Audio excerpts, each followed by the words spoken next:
We can write exponential functions always. This is our new format, ab to the power of x, to represent graphs and tables by identifying the values of a and b, right? A is going to be your y-intercept. B is how it's changing. So here we have Homeroom Hats is a startup company, has seen exponential growth in hat production. Since launching their business, use the equation in the table representing the number of hats produced after T years for A and C. So here's our equation, H of T, or Y equals, or F of X, or whatever you want to call it, 1,000 times 2T. And then you have this table showing the same thing. What's the 1,000 representing? The what? The number of hats when? That they started with. So how many hats did they produce when they launched? That's going to be 1,000, right? When they launched, this is your beginning. This is your y-intercept. This is your A. Okay, your initial value. How can you find the initial number of hats in the equation? Well, what is it in the equation? It's A in the equation.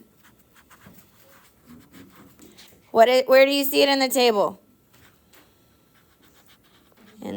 Yeah, the 0, 1,000. In the table, it's the 0, 1,000, right? Both of those are going to be your y-intercept. So how can we figure out the B? Okay, you could always, and we'll look at this, you could use your calculator and do list and spreadsheets. We'll look at that with the yellow calculator, but there is another way. Using the table, find the ratios, right? Your ratio is your B.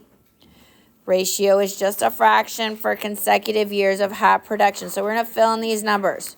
So how many hats on year 1 did we have? 1,000. No, look at your table, not 1,000. 2,000. Over on year 0, we had 1,000. What do we know about 2,000 over 1,000? It's just 2. How many hats did we have on year 2? 4,000. How many hats did we have on year 1? What do we know about 4,000 over 2,000?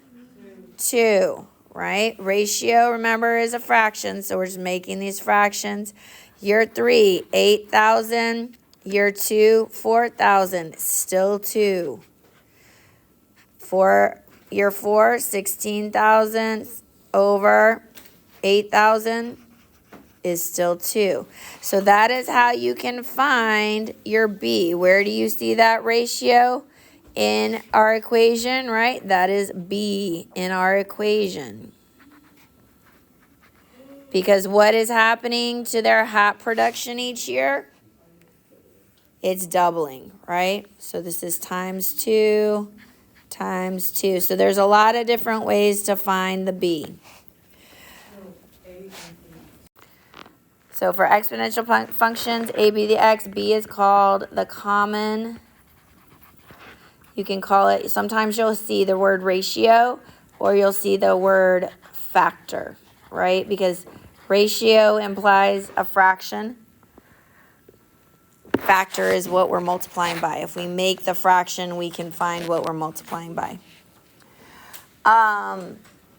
For the y value, the function will grow by the common factor b as the x increases by 1, right? Label the parts of the exponential. So we said a. We've been working a lot with a lately. What is a?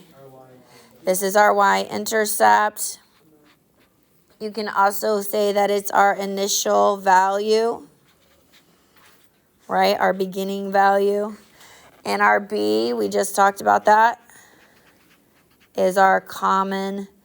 You can use the word ratio or factor. I'll use both of them, okay? A is the initial value. So this is just elaborating on that. also known as the y-intercept, and the y value when x is 0 in our tables. B is our common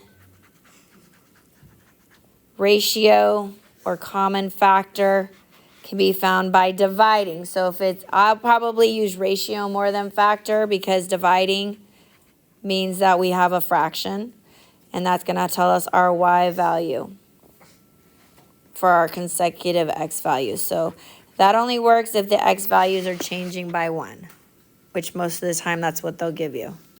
Find the a and b and then write the equation. Okay, so a is easy, right? A is our initial value, our y-intercept. What is it?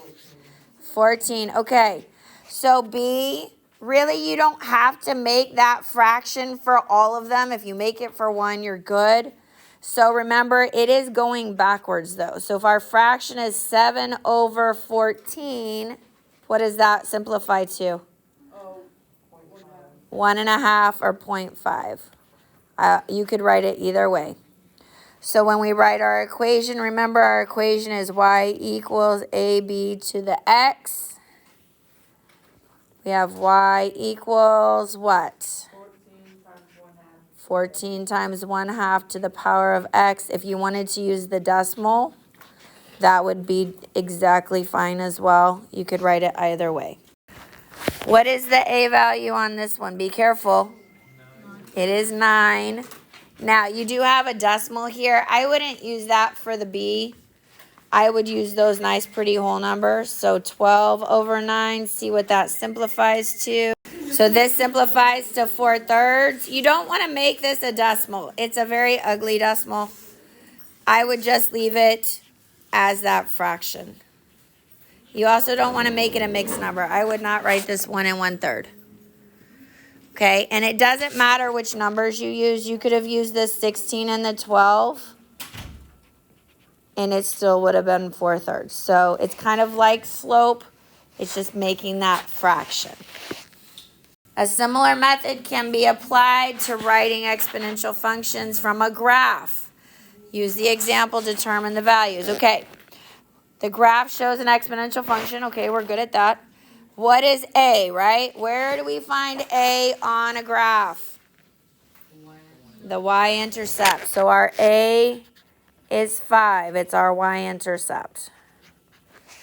2 coordinate points that can be used to find the value. So we're just looking for where it crosses the graph. We already have one of them. We have, if we made like a little mini table here, we have 0 and 5, and we have 1 and 15. So we just need to make that fraction, or you can look at it backwards. What's 15 over 5? 15 over 5 is 3, so that's our b. Okay, it's going to triple each time. If I came up here, I also have 45. Is 15 times 3 45? Yeah.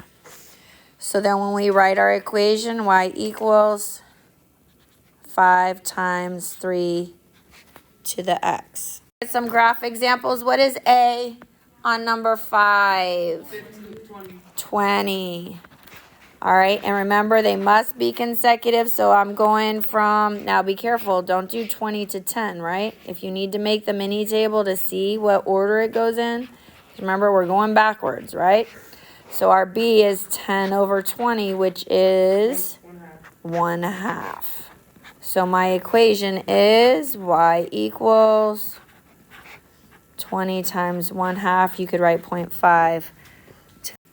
Number 6, what's our a? 10. Find a consecutive point. So 1 and 25.